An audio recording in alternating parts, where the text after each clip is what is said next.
मध्ये आम्ही मोर्चा काढतो म्हटल्यानंतर त्या स्वतःहून माणसाने त्याचा राजीनामा दिला की नको मला स्वीकृत. हिम्मत कशी होते यांची द्यायची? एका लहान मुलीच्या बलात्काराच्या प्रकरणामध्ये सह आरोपी असलेल्या माणसाला स्वीकृत नगरसेवक पद देण्याची यांची हिम्मत कशी होते? याचं कारण तुम्हाला गृहीत धरलेलं आहे. कोण तुम्ही? कोण आहात तुम्ही? आलात की 5,000 रुपये तोंडावर फेकू आणि तुम्हाला विकत घेऊ. ही आली कुठून हिम्मत?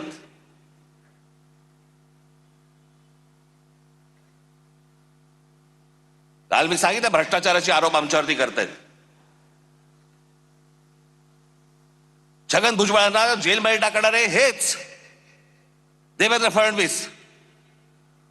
त्याला तर काय झालं माहित आहे मला. जेव्हा आले त्याला मला बरा वाटायचा, माणूस चांगला वाटायचा. आता पण बरा होता.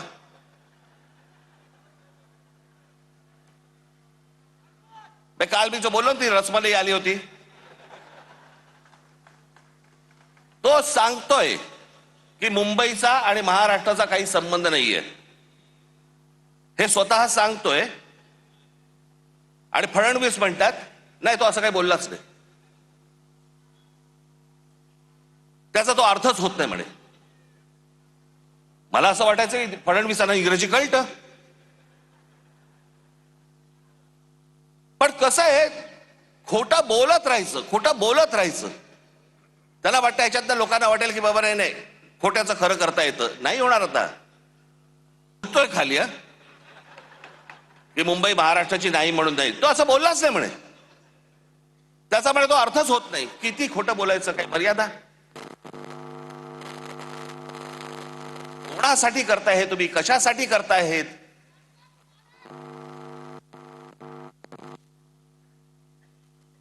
पण मी काल म्हटलं ना, हे फक्त हातावर बसलेले ससाणे होतो.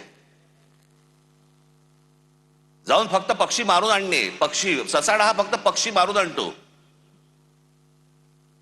स्वकीयांचेच फक्त घात करायचे त्यांना. आमचीच लोक आमची वाट लावतायत. आमचीच लोक आमच्या महाराष्ट्राची वाट लावतायत. काल मी त्या गौतम अडाणीचं प्रकरण काढलं. काय मिरच्या झोंबल्या.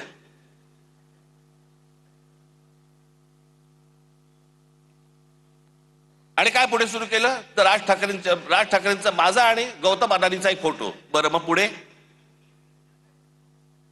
माझ्या घरी गौतम अडाणी येऊन गेला एकदा. माझ्याकडे रतन टाटाही येऊन गेलेत.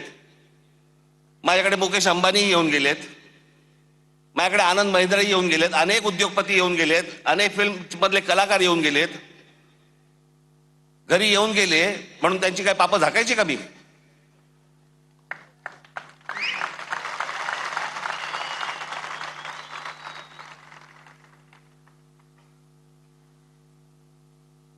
मी काल जे तुम्हाला दाखवलं हे इतकं भयानक आहे, इतकं भीषण आहे. ते जे फोटो दाखवतात कधी 2-3 वर्षापूर्वीचा काहीतरी फोटो दाखवतात, तो जेव्हा घरी आले होते. आता घरी आल्यावरती काय हाकलून देऊ?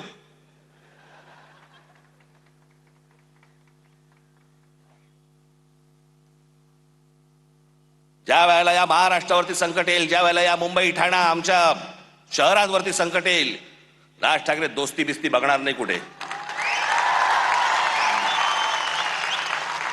आणि अडाणीशी दोस्ती करण्याचा माझा विषयच नाही. मी इतका अडाणी नाहीये. पण ते काल जे मी तुम्हाला दाखवलं त्याचं गांभीर्य नीट समजून घ्या. मी काल जे तुम्हाला सांगितलं की जवळपास 60% म्हणजे हा माणूस कधी सिमेंटमध्ये कधी नव्हता, तो आज माणूस 2 नंबरला सिमेंटमध्ये आलाय. आज देशातला 2 नंबरचा सिमेंटचा व्यापारी तो आहे. आज ही सगळी विमानतळ. आता नाही इथे गुजराती समाजातले लोक आले असतील. खरं तर आमचं तुमचं काही भांडण नाही आहे. फक्त आमच्याशी भांडायला येऊ नका.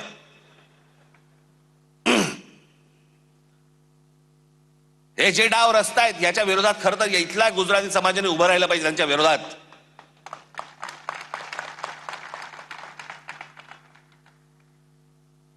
पण हे मुद्दामून ज्या गोष्टी करतायत, हे काय करतायत?